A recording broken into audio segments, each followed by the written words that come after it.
Alright guys, good morning. I'm going to try and run through this two-step equation maze, and I'm going to try and get through it pretty fast. Let's take a look at the first one. Remember, we're starting up here in the upper right-hand corner. And the equation is x over 3 plus 1 is equal to 4. And we're going to circle the term with the variable. We're going to use inverses to get rid of plus 1. So we're going to minus 1 from both sides. X over 3 is equal to 3. Now we're going to get x by itself by doing the inverse of dividing by 3, which is multiplying by 3. We should get x is equal to 9.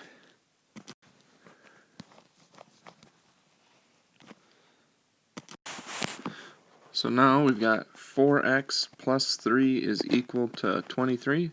We're going to circle the term with the variable, and then we're going to try and get that circle by itself. So we're going to do the inverse of plus 3. We are going to minus 3 from both sides. That gives me 4x is equal to 20. And then to get x completely by itself, we're going to do the inverse of multiplying by 4. We're going to divide by 4. Should get x is equal to 5.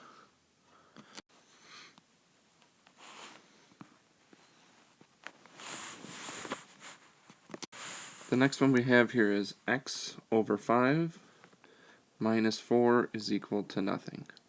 So we're going to circle the term that has the variable, and we're going to get rid of that minus 4 by doing the inverse. We're going to add 4 to both sides. So that's going to be x over 5. Negative 4 plus 4 is 0, and 0 plus 4 is 4. Now we're going to do the inverse of dividing by 5. We're going to multiply by 5. And so I'm going to do that on both sides. Multiply by 5. That gives me x is equal to 20.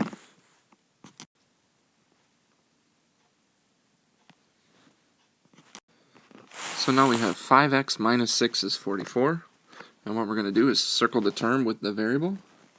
And we're going to try and get that circle by itself by doing the inverse of taking away 6. The inverse of minus 6 is adding 6.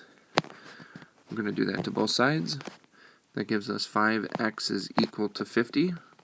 And then instead of multiplying by 5, we're going to do the inverse, which is dividing by 5. We get x is equal to 10.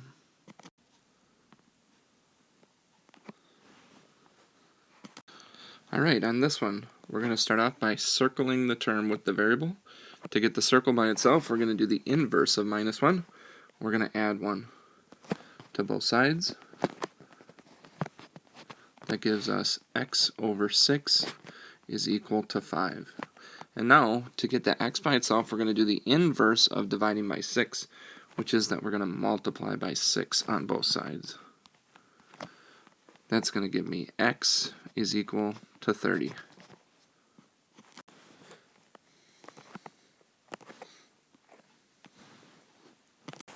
Now we have x over 2 plus 5 is equal to 8. So I'm going to circle the term with the variable. And then I want to get that circle by itself, so I'm going to do the inverse of plus 5, which is minus 5. We're going to do that to both sides. That's going to give me x over 2 is equal to 3. Now, to get x completely isolated, I'm going to do the inverse of dividing by 2, which is multiplying by 2. I'm going to do that on both sides. That's going to give me x is equal to 6.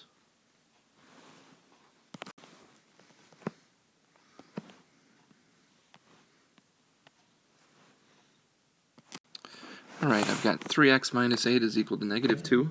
I'm going to circle my term with the variable. And now I want to get that circle by itself. So I'm going to do the inverse of minusing 8. I'm going to add 8 to both sides. That's going to give me 3x is equal to negative 2 plus 8, or 8 minus 2, is 6. Now, instead of multiplying by 3, I'm going to do the inverse of multiplying by 3. I'm going to divide by 3 on both sides. That's going to give me x is equal to 6 divided by 3 is 2.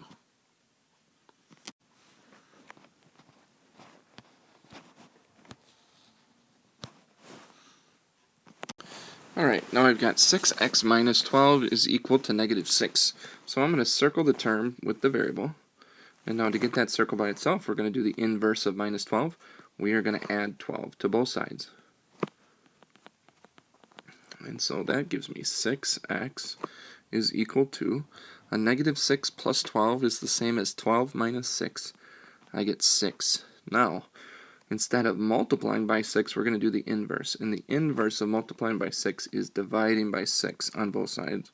We get x is equal to a copycat fraction. X is equal to 1.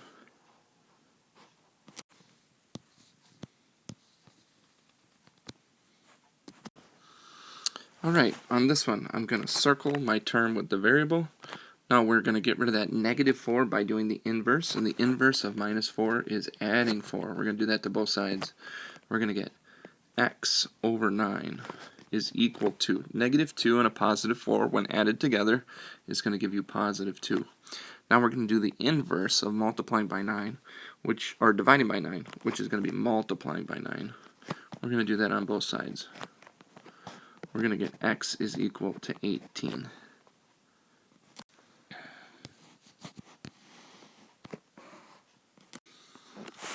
Alright, 7x minus 12 is equal to 9, so what we're going to do here is circle the term with the variable.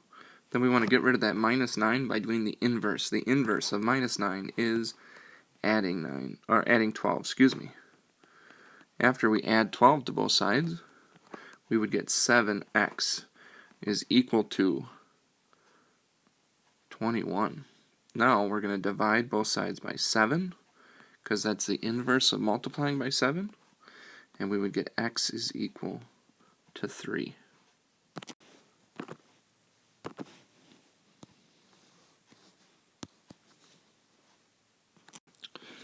X over 4 plus 6 is equal to 10. The first thing I'm going to do is circle the term with the variable, and then we're going to get rid of that plus 6. We're going to minus 6 from both sides, because that's the inverse of plus 6.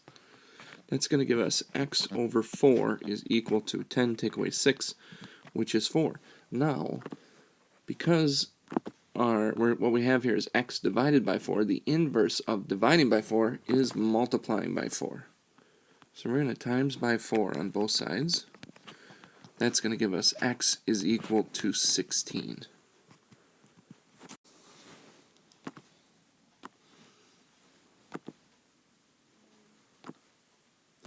That takes us to 16, and we have finished. Alright guys, that's how you did your homework. Hopefully you guys did well on this. Good job.